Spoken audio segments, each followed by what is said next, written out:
ये मैया की जय। आज ये मेरा वीडियो बच्चों के लिए समर्पित है। प्यारे प्यारे बच्चों, आप लोग कैसे हैं?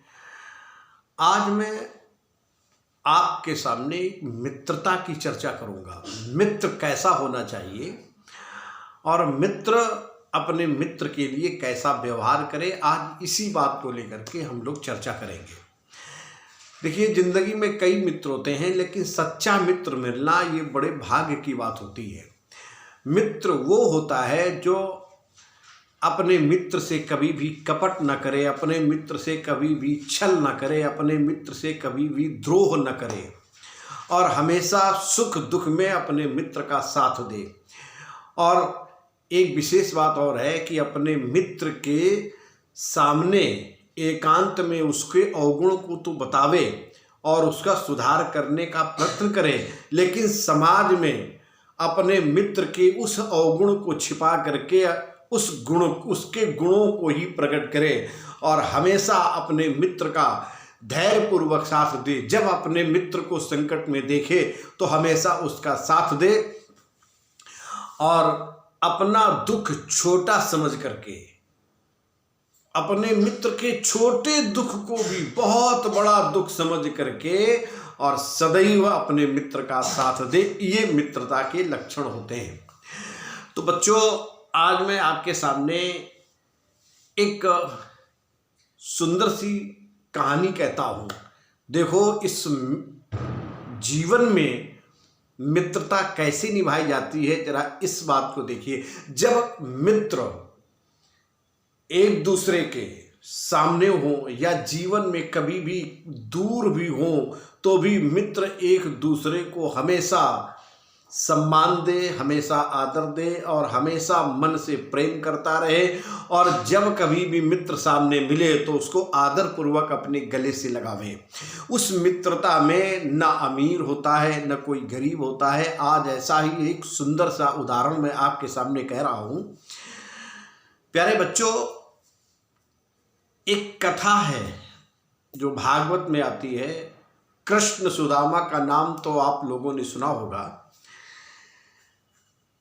भगवान कृष्ण और बलराम जी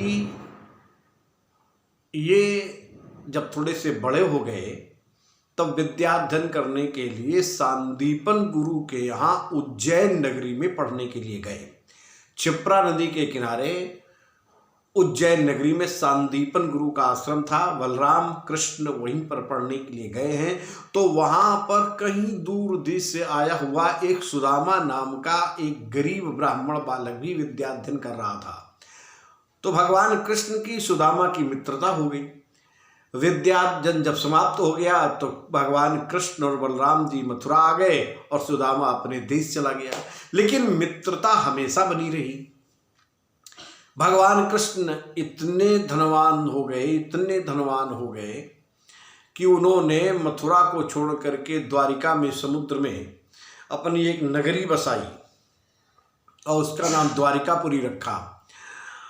उसके मालिक भगवान कृष्ण थे, लेकिन सुदामा बेचारा बहुत गरीब अपने छोटी सी कुटिया में अपनी पत्नी सुशीला के साथ में रहते थे और उनके छोटे छोटे बच्चे थे।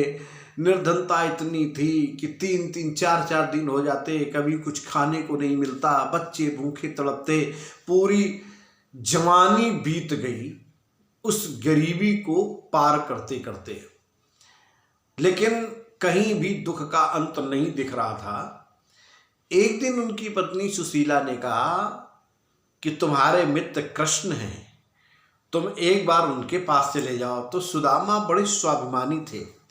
ये कभी किसी से कुछ मांगते नहीं थे। जो भाग्य से मिल जाए उसी को प्राप्त करके बड़े प्रसन्न रहते थे। भगवान का भजन करते थे। सुदामा जी निष्कपट निश्छल, किसी से कोई द्वेष नहीं था, किसी से उनकी कोई बुराई नहीं थी। एकांत में भगवान का भजन करते थे और बिना कामना के, किसी से बिना कुछ मांगे अपना जीवन यापन कर रहे थे। लेकिन उनकी पत्नी के बार बार कहने पर सुदामा जी अपने मित्र से मिलने के लिए कुछ भेंट लेकर के चले। 3 जगह कभी भी खाली हाथ न जाए। एक मंदिर में जब कभी भी जाए तो कुछ लेकर के जाए, दूसरा अपने मित्र के यहाँ जाए तो कुछ लेकर के जाए, और तीसरा अपने गुरु के यहाँ जाए तो कुछ लेकर के जाए। तो अपने मित्र के यहाँ जाना है तो भेंट में हम क्या लें? तो सुशीला ने कुछ चावल की व्यवस्था कर दी, तो उनको लेकर के सुदामा जी पैदल ही अपने मित्र से मिलने के लिए द्वारिका में गए। जैसे ही द्वारिका में पहुंचे तो द्वारपाल ने पहले इनको मना कर दिया, लेकिन जब भगवान कृष्ण को सूचना मिली कि सुदामा आए हैं तो मित्रता देखो, भगवान कृष्ण दौड़ते हुए आए और आ करके अपने सुदामा को गले से लगा लिया, अपने घर लेकर के गए, सुदामा जी को सिंहासन पर बैठाला और उनके पैर धोए, उनकी बड़ी आव भगत की, सुंदर सुंदर भोजन कराया और अपने मित्र को अपने अंतापुर में ले जा करके उनको बिस्तर पे लिटाया, उनके चरण दाबे, अपने मित्र को बड़ी सांत्वना दी। और सुदामा जी जो चावल लेकर के गए थे तो भगवान कृष्ण ने वो भेंट रूप में प्राप्त हुए चावल बड़े प्रेम से खाए।